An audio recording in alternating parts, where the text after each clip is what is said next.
ஆண்டவராகிய இயேசு கிறிஸ்து நாமத்தினாலே உங்களுக்கு அன்பும் சமாதானம் உண்டாவதாக. இந்த தெரிந்து கொள்ளப்பட்ட நிகழ்ச்சி மூலமாக உங்களை சந்திப்பதில் மகிழ்ச்சி. இன்று கூட நாம் தெரிந்து கொள்கிற பாடம் என்னென்னா, கிறிஸ்துவின் காட்சி. அதாவது ஆண்டவர் உயிர்த்ததுக்கப்புறம் முதல்ல அந்த மதிலேன் மரியம்மா, அப்புறம் அந்த நறுமண தைலம் பூச போனவங்க, சின்ன யாக்கோபு, யோசேப்பு அவங்களுடைய அம்மா, அப்புறம் சொலோமே, இவங்க இவங்களுக்கு எல்லாம் காட்சி கொடுத்தாரு. இவங்க எல்லாம் கல்லறைக்கு போகும்போது எல்லோரும் கல்லறை திறந்துருந்து பார்த்துட்டு வந்துட்டாங்க.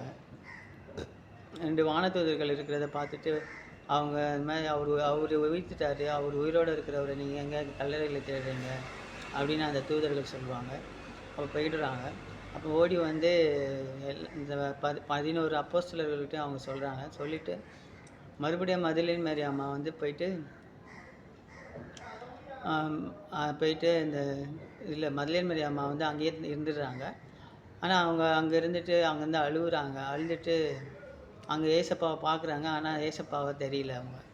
அவங்களுக்கு யாரோ தோட்டக்காரர் மாதிரி தெரியுது. அப்போ அவங்க பார்த்துட்டு பாருங்கள், தோட்டக்காரன் நினச்சி, ஐயா நீர் என்னுடைய ஆண்டவரை தூக்கிட்டு போனால் அதை கொடுங்க, நான் அவரை நான் எடுத்து வச்சுக்குவேன் அப்படின்னு சொல்லி கேட்குறாங்க.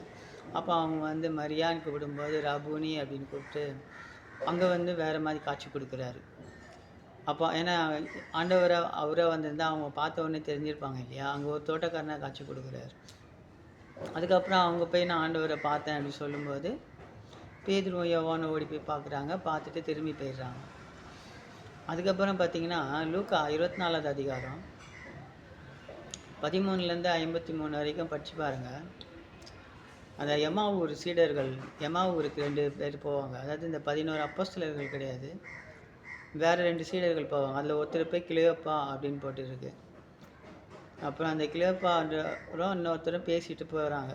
அப்போ ஆண்டவர் அங்கே அவங்க கூட அப்படியே ஏதோ வழிப்போக்கன் மாதிரி வராரு. வழிப்போக்கன் மாதிரி வந்துட்டு அவங்ககிட்ட பேசிட்டு போகிறாரு. அவங்ககிட்ட அப்படியே என்ன இப்படி 2 பேரும் இவ்வளோ சீரியஸாக பேசின்னு இருக்கிறீங்க அப்படின்னு கேட்குறாரு. அப்படி கேட்கும்போது அவங்க, ஐயோ என்ன உங்களுக்கு ஒன்றுமே தெரியாதா, இது எருசலேமில் என்ன நடக்குதுன்னு நீங்கள் மட்டும்தான், நீங்கள் என்ன அந்நியரா, உங்களுக்கு மட்டும்தான் இது தெரியாது போலுக்கு, மீதி எல்லாருக்குமே தெரியுமே, என்ன என்ன எதை பற்றி பேசுகிறீங்க அப்படின்னு கேட்கும்போது, அதான் இந்த நசரேயனாகிய இயேசு கிறிஸ்துவ நாங்கள் அவர் சொல்லிலும் வல்லமையில் ரொம்ப தீர்க்கதரிசியாக விளங்கினார்.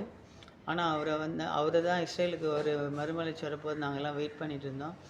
ஆனால் பார்த்தீங்கன்னா அந்த தலைமை பரிசேயர் எல்லாம் சேர்ந்து அவரை சிலுவையில் அரைஞ்சி அவரை கொன்னுட்டாங்க. சிலுவையில் அரைஞ்சி கொன்னுட்டாங்க அப்படின்னும்போது அப்படி பேசினுக்கிறாங்க. அப்போ அவர் வேதத்துலேருந்து இந்த மாதிரி மோசே சொன்னது, சங்கீதத்தில் தாவீது சொன்னது, ஏசாயா தீர்க்கதரிசி சொன்னது, இந்த மாதிரி நிறைய விஷயங்களை அவரும் பேசிகிட்டே வராங்க. அப்போ பாருங்கள், அவங்க கூட தான் பேசிட்டு வராது, அங்கே வேறு ஒரு உருவமாக வர்றாரு.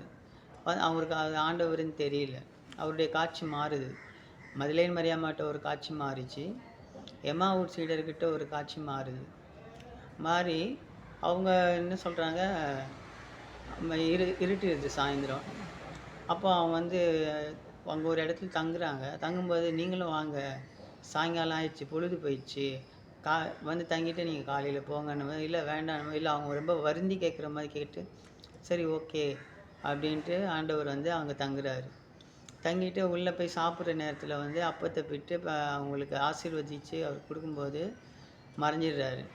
அப்போ அவங்க கண்ணுகள் திறக்கப்படுது. அவங்க கண்கள் அப்பத்தை பிக்கும்போது ஆசீர்வதிக்கும் போது தான் கண்கள் திறக்கப்படுது. அந்த கண்கள் திறக்கப்படுவதனால அவங்க என்ன பண்ணுறாங்க, ஓ இது ஆண்டவர் தான் அப்படின்னு சொல்லி அவங்க அந்த நேரமே அங்கேருந்து கிளம்பி மறுபடியும்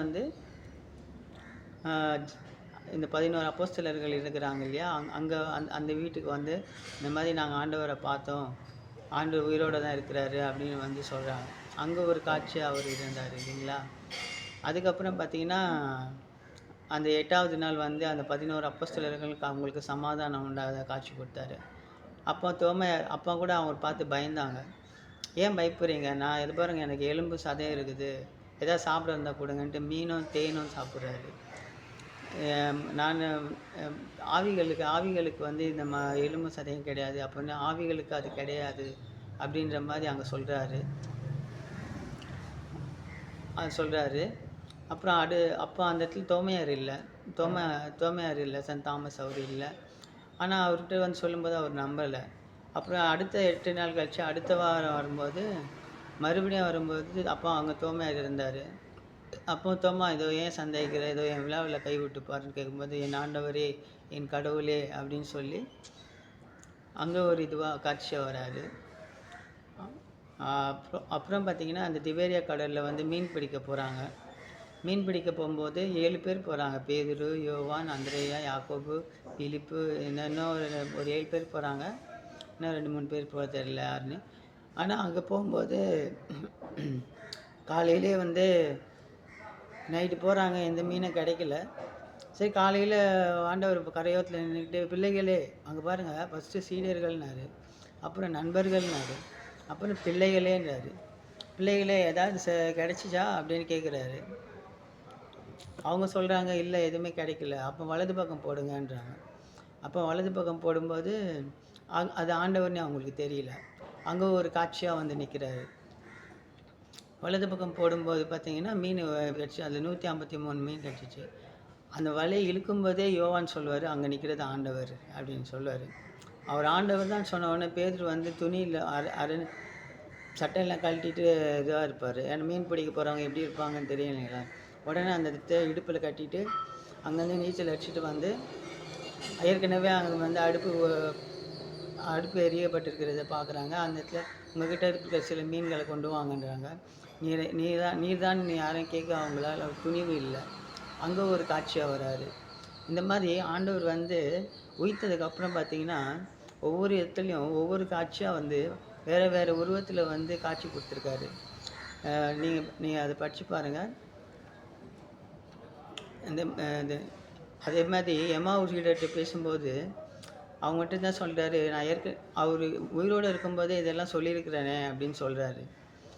நான் உயிரோடு இருக்கும்போதே நான் இந்த மாதிரி ஆவேன், இந்த மாதிரி தீர்க்கதரிசிகள் சொன்ன மாதிரி நடக்கும் அப்படின்லாம் சொல்லியிருக்கேனே அப்படின்லாம் சொல்லுவார். ஆனால் நாம் கூட இப்போ எப்படி இருக்கிறோம் தெரியுமா? அவர் கிறிஸ்து சீக்கிரம் வராருன்னு சொல்கிறோம். ஆனால் கிறிஸ்து வராருன்றதை சொல்கிறோம், ஆனால் நம்ம வாழ மாட்டோம். ஏன்னா நம்மளும் வந்து கிறிஸ்து வருவாருன்னு சொல்லிட்டு போயிடுறோம். நான் வரும்போது நோவா காலம் போல் இருக்கோன்னாரு. இப்போ அந்த மாதிரி தான் இருக்குது. இப்போ அந்த சீடர்கள் எப்படி அன்னைக்கு நம்பலையோ அதே மாதிரி தான் இன்றைக்கி அவங்களுக்காவது வேதத்தை தெரியாது. இன்றைக்கி நம்ம கையில் வேதம் இருக்குது. இன்றைக்கி வேதத்தை பற்றி எவ்வளோ பேர் பேசுகிறாங்க, ஆனாலும் நம்ம இன்னும் நம்பாமல் இருக்கிறோம். அதனால் தயவுசெய்து கிறிஸ்து சீக்கிரம் வராரு, உங்கள் மனசை மாற்றிக்கிங்க. எந்த கிறிஸ்துவை அறிந்தவங்க வந்து அது ஊழியக்காரங்களாக இருந்தாலும் சரி, விசுவாசிகளாக இருந்தாலும் சரி, இல்லை சபை ஊழியர்களாக இருந்தாலும் சரி, யாராக இருந்தாலும் உங்களை மாற்றிக்கிங்க. ஏன்னா ஆண்டவர் சீக்கிரமாக வரப்போகிறாரு. எந்த நாள் எந்த நேரம் தெரியாது. அவர் வர நேரம் நம்மளுக்கு தெரியாது. ஆனால் மின்னலை போல் வருவார். நம்மளாவது வந்து அவர் சீக்கிரம் வருவாருன்ட்டு அவரை மகிழ்ச்சி கொடுக்குற மாதிரி வாழ்க்கையில் வாழலாம்.